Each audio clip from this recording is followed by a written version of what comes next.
మామూలుగా ఇది ఇప్పేదే ఇంత టైట్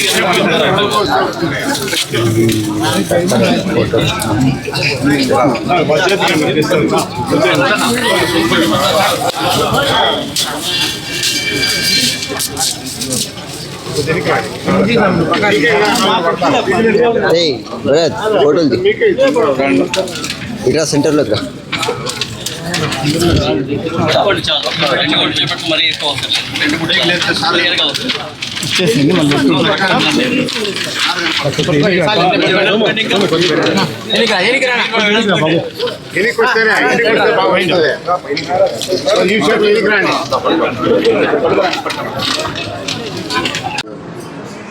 బాగా చేయండి.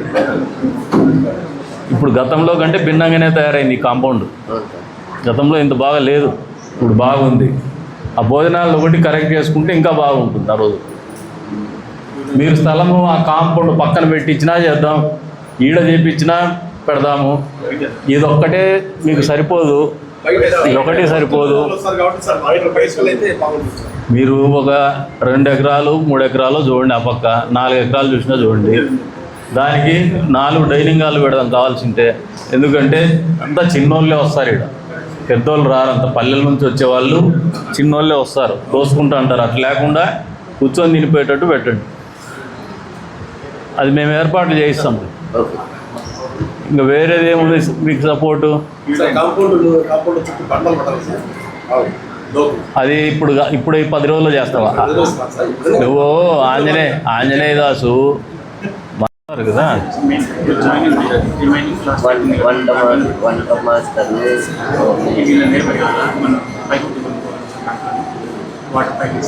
అంటే అన్నదానం డోనర్స్ సార్ అడిగేది. అన్నదానం డోనర్స్ మొత్తం వాళ్ళే పెడతారా లేకపోతే మీ ఊళ్ళో కొంత పెట్టాలి? మేము వంట మనుషులు చెప్పండి. వంట మనుషులు మేము చెప్తే క్లారిటీ. ఓన్లీ సరుకులు వాళ్ళు ఇస్తారు, సరుకులు లేబర్. మీరు పని చేయండి, ఈసారి అన్నదానానికి నేను గమనిస్తా అంటారు, మీరు బ్యారికేడ్లు పెడతారు, వంట ఈడే చేస్తారు.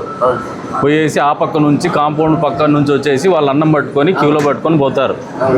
అది లేకుండా ఈసారి పూర్తిగా డైనింగ్ హాల్లో 4 వేయిద్దాం. అది మేము వేయిస్తాంలే. కూర్చొని భోజనాలు పెట్టండి అందరికీ.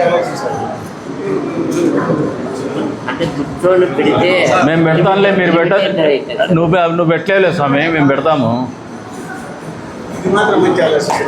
లేదా మేము చూసినా, నేను దాదాపు చాలా వారాల్లో నేను వచ్చి అన్నం కూడా వడ్డించినా కానీ ఇబ్బందికరమైన పరిస్థితి. ఈడే వంట వండుతారు, ఆడ బ్యారికేడ్లు చేస్తారు, అక్కడ నుంచి వస్తూ ఉంటారు వాళ్ళు. మీరు అట్లా కాకుండా స్థలం చూపించండి, మీరు కూర్చొని స్థలం చూపించండి. ఒక 4-5 ఈ ప్రాంగణంలోనే ఆ డైనింగ్ హాల్లో మీరు జనాల్ని కంట్రోల్ చేయలేరులే, ఉత్సవాలప్పుడు చేయలేరు. అట్లా కాకుండా మామూలుగా మనం ప్రోగ్రామ్స్ ఉన్నప్పుడు 10,000 మందికి 15,000 మందికి ఒక్కోసారి భోజనాలు పెడతాం. అది మనకు అలవాటు ఉంది. ఆ సెటప్ మేము చేసిస్తాం, ఆ ఖర్చు మీరేం పెట్టద్దు. వంటల ఖర్చు, షెడ్లది, తాగునీళ్ళది ఆ రోజు భోజనాల వరకు మేము పెట్టిస్తాంలే. ఎవరైనా డోనర్స్ ఉంటే ఆ రోజు వాళ్ళు ఇచ్చేటువంటి కార్యక్రమాలు, ఆ డబ్బు వాళ్ళు ఇచ్చే డొనేషను వాళ్ళు అనౌన్స్ అఫిషియల్గానే టెంపుల్కి ఇచ్చేయమనండి స్వామి. మీరు ఎంత బడ్జెట్ చేస్తారో చూడండి. రిమైనింగ్